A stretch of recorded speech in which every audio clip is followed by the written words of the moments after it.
Assalamualaikum warahmatullahi wabarakatuh. Sabahul khair. Kaifa halukum jami'an? Alhamdulillah. Oke. Awalan hayya nabda dirasatan fi hadha as-sabah bi qiraati basmalah ma'an. Bismillahirrahmanirrahim. Oke, anak-anak ustaz sekalian, baiklah pada hari ini Ustaz kembali menyampaikan materi kita, menyambung materi kita yang telah lalu. Oke, baiklah. Untuk hari ini kepada anak Ustaz, mohon disimak baik-baik dan kemudian perhatikan, fokus terhadap materi yang disampaikan dan selamat menyaksikan. Bismillahirrahmanirrahim. Baiklah, di pertemuan kali ini kita kembali membahas pembelajaran kita, yaitu Al-Lughah Al-Arabiyah, yaitu bahasa Arab, tentang jumlah dan unsur-unsurnya. Yang dimaksud jumlah ini adalah jumlah berdasarkan ilmu bahasa Arab, ya, bukan jumlah dalam bahasa Indonesia. Oke, langsung saja kita masuk kepada materi yang pertama, ya, definisi atau ta'rif, ya, ta'rif tentang jumlah itu sendiri. Oke. Jumlah adalah, secara pandangan dalam bahasa Indonesia, jumlah itu sering disebut dengan kalimat, tapi dalam bahasa Indonesia, ya, yaitu susunan dari beberapa kata, ya, tersusun dari beberapa kata sehingga dia membentuk sebuah kalimat yang bisa kita pahami artinya. Contoh, Aliyun zahibun. Kata yang pertama adalah Ali. Nah, di sini. Kata yang kedua itu adalah zahibun. Ya, kata yang kedua adalah zahibun, artinya pergi. Ali pergi. Oke, itu jumlah, ya, jumlah sama dengan kalimat dalam bahasa Indonesianya. Nah, kemudian selanjutnya kata, ya, kita akan membahas kata itu sendiri. Kata dalam bahasa Indonesia. Nah, kita pengen tahu nih, dalam bahasa Arabnya kata itu apa sih, bahasa Arabnya? Kata itu dalam bahasa Arab justru adalah kalimatun. Jadi ingat, kalimat dalam bahasa Indonesia itu berbeda dengan kalimat dalam bahasa Arab. Kalimat dalam bahasa Indonesia itu adalah susunan dari beberapa kata, atau dalam bahasa Arabnya jumlah namanya. Kalau dalam bahasa Arab kalimat itu sendiri adalah kata, ya, kata. Contoh seperti Aliyun, Ali, kitabun, buku, masjidun, masjid, yadhabu, pergi, itu adalah kata, ya. Dalam bahasa Arabnya kalimat namanya, kalimatun. Oke. Perbandingan kalimat dalam bahasa Indonesia itu sama dengan jumlah dalam bahasa Arab. Dalam bahasa Indonesia kata, dalam bahasa Arabnya itu justru kalimat, kalimatun. Oke, masuk ke bagian yang selanjutnya. Macam-macam kalimat, macam-macam kata, ya. Yang kita bahas ini kata, bukan jumlah. Macam-macam kalimat. Kalimat itu terbagi menjadi 3 bagian. Yang pertama, isim. Yang kedua, fi'il. Yang ketiga, harf atau huruf. Apa itu isim? Apa itu fi'il? Apa itu huruf? Isim adalah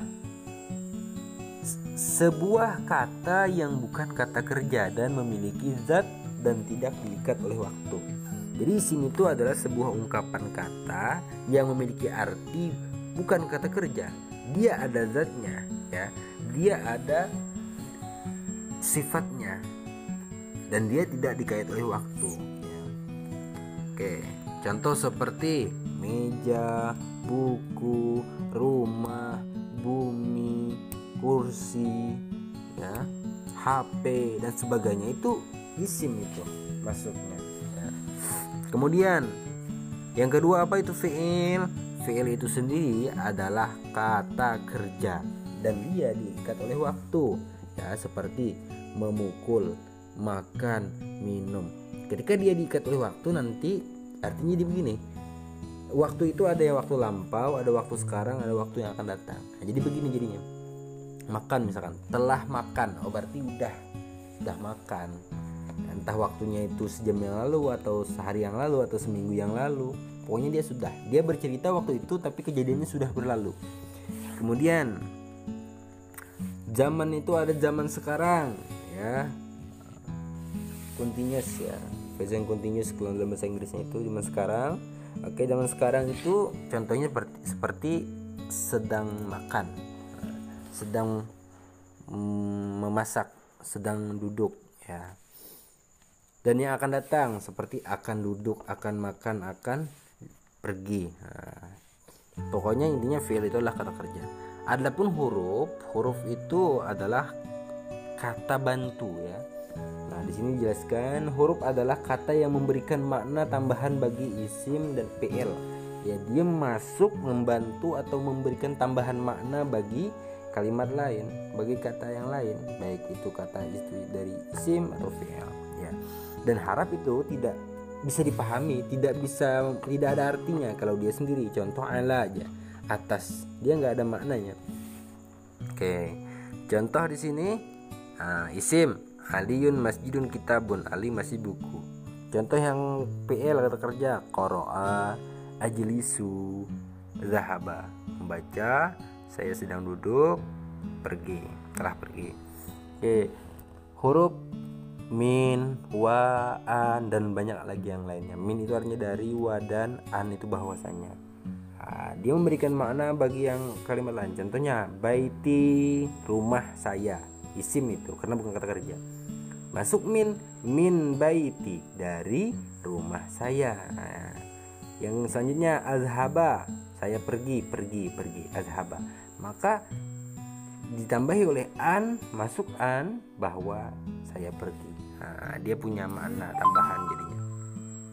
Dia memiliki makna tambahan jadi. Selanjutnya kita masuk kepada macam-macam jumlah. Jumlah atau kalimat tadi ya. Kalimat itu adalah susunan beberapa kata ya. Dan bisa kita pahami, itu terbagi menjadi dua macam jumlah itu. Oke. Pertama, jumlah itu jumlah ismiyah. Dua, jumlah itu jumlah fi'liyah. Ya, ingat jumlah itu ada dua, ada ismiyah, ada fi'liyah. Apa itu jumlah ismiyah? Jumlah ismiyah ya, itu adalah jumlah yang tersusun dari beberapa kata, namun kata awalnya itu diawali oleh bukan kata kerja atau diawali oleh isim, dia bukan kata kerja ya. Kalau jumlah fi'liyah itu adalah susunan kata yang diawali oleh kata kerja. Jadi kata yang pertama itu adalah kata kerja. Kalimat pertama itu adalah kalimat kata kerja. Maka itu jumlah fi'liyah namanya. Contoh, kita lihat contohnya. Hasanun jalisun, Hasan duduk. Ingat, baca bahasa Arab itu dari kanan ke kiri. Beda dengan latihan kiri ke kanan. Hasanun jalisun, kita lihat sini. Hasanun jalisun, Hasan duduk. Lihat, kata yang pertama adalah Hasan. Hasan itu kata kerja bukan? Bukan. Dia itu berarti isim. Maka ini namanya jumlahnya jumlah ismiyah. Tersusun dari dua kata, Hasan dan jalisun. Kita lihat kata yang pertama itu bukan kata kerja. Oh, pasti jumlahnya itu jumlah ismiyah. Yang kedua, itu jumlah fi'liyah. Jumlah fi'liyah tadi adalah susunan kata yang diawali oleh kata kerja. Lihat, jalasa Hasanun al kursi. Jalasa duduk, Hasanun Hasan al kursi, di atas kursi. Hasan duduk di atas kursi. Lihat kata yang pertama, jalasa. Lihat, jalasa itu artinya duduk. Apa kata kerja bukan? Oh, kata kerja.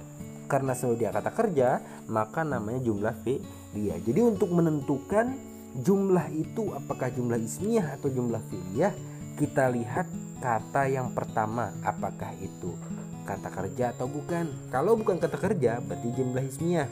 Kalau dia kata kerja maka dia jumlahnya jumlah fi'liyah. Oke, lanjut. Selanjutnya unsur-unsur jumlah ismiyah ya. Unsur-unsur jumlah ismiyah itu ada dua. Artinya di dalam jumlah ismiyah itu pasti terbentuk oleh dua ini. Yang pertama mubtada, yang kedua khobar. Ya, ya. Jadi tersusunnya dua unsur ini, mubtada, khobar, maka dia membentuklah jumlahnya, itu namanya jumlah ismiyah. Pasti ada dua ini, mubtada dan khobar ini pasti ada di dalamnya. Apa itu mubtada? Mubtada adalah isim yang hukumnya rofa dan berperan sebagai subjek pembicaraan. Dia itu adalah orang yang dibicarakan dan dia sebagai pelakunya, sebagai yang diceritakan oleh kitanya, ya. Contoh di situ Ali Masjidu Ar-Rahmah, Ali masjid kasih sayang. Contoh lagi, selanjutnya lagi khobar. Khobar adalah isim yang hukumnya rofa yang dikaitkan kepada mubtada. Artinya itu dia datang setelah mubtada dan berperan sebagai informasi atau situasi keadaan mubtada. Dia itu fungsinya itu buat menceritakan keadaan mubtada aja. Contoh, Hasanun jalisun. Hasan duduk. Lihat, Hasan duduk. Pertanyaan pertama, siapa yang kita ceritakan di sini? Hasan. Oh, karena sebab Hasan yang jadi pusat berita orang yang diceritakan pada ungkapan ini, maka Hasan adalah mubtada, ya, yang dibicarakan.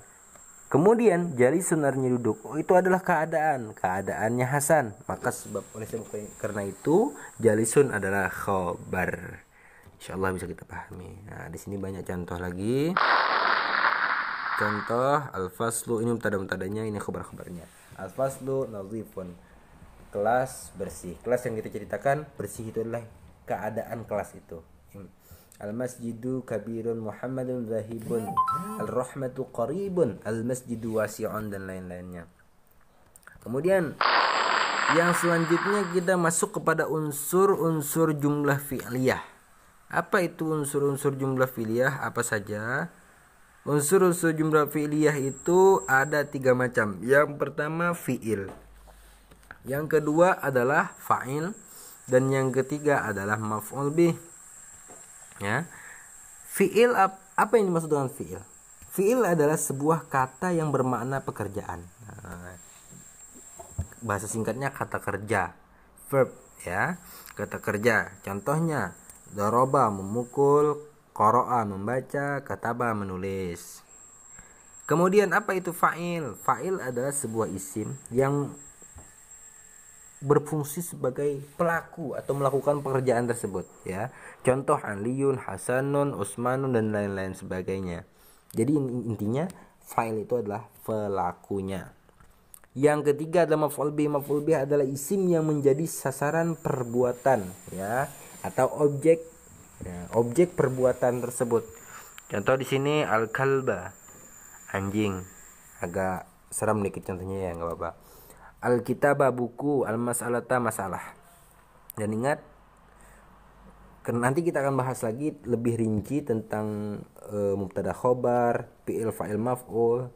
Ini hanya secara garis besar, cuman secara garis besar sekedar informasi atau gambaran. Maf'ul bih ini barisnya atau harakatnya itu selalu nasab, ya, dan seringnya itu fathah. Sering kita jumpai itu fathah. Kitaba, mas'alata, al-kalba. Oke. Contoh di sini daraba Aliyun al-kalba, qara'a Hasanun al-kitaba, yaktubu Utsmanu al-mas'alata. Daraba telah memukul Aliyun al-kalba akan anjing. Kelakuannya adalah daraba, memukul kata kerjanya. Pelakunya Aliyun, Ali. Dan sasaran pukulan Ali itu, sasaran pukulan si pelaku yaitu Ali itu adalah al-kalba, anjing. Qara'a itu kelakuannya Hasan, itu pelakunya. Al-kitaba, sasaran membacanya Hasan, buku. Yaktubu itu adalah pekerjaannya, Utsman yang melakukan pekerjaannya.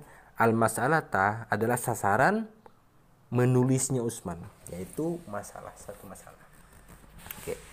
Sedikit catatan, fi'il itu ada 2 macam, ya. Yang pertama, fi'il itu ada fi'il muta'addi, fi'il yang butuh pada maf'ul bih. Artinya fi'il tersebut, kata kerja itu butuh kepada objek sasaran, ya. Seperti contoh-contoh yang di atas itu lengkap itu, fi'il, fa'il, maf'ul bih, yang di atas. Ada juga yang kedua, fi'il itu fi'il lazim, fi'il yang tidak butuh maf'ul bih. Dia tidak butuh sasaran, paling dia butuh keterangan tempat atau keterangan waktu aja. Seperti jalasa Zaidun, telah duduk Zaid. Jadi udah bisa dipahami. Telah duduk Zaid, udah paham, nggak butuh sasaran. Kecuali kalau telah menduduki Zaid, nah itu baru butuh sasaran.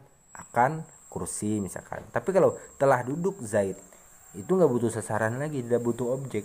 Paling-paling kalau kita mau tambahi, ya paling tidak kalau kita memang mau menambahin, itu dikasih zorob atau jar majrur aja. Contoh alal kursi, di atas kursinya. Tapi dia bukan maf'ul bih. Nah, begitu. Jadi kesimpulannya tadi dari semuanya yang kita bahas, pengertian jumlah, pengertian kalimat, kemudian setelah itu jumlah itu terbagi dua, ismiyah fi'liyah, kemudian unsur jumlah ismiyah itu mubtada khabar, unsur jumlah fi'liyah itu fi'il fa'il maf'ul bih. Baiklah, kita akan bertemu lagi, kita akan lanjutkan lagi di kesempatan selanjutnya. Ya, untuk materi ini Ustaz harapkan anak Ustaz memahami dengan betul, dan nanti insya Allah tugasnya akan menyusul, ya. Billahi taufiq wal hidayah. Assalamualaikum warahmatullahi wabarakatuh.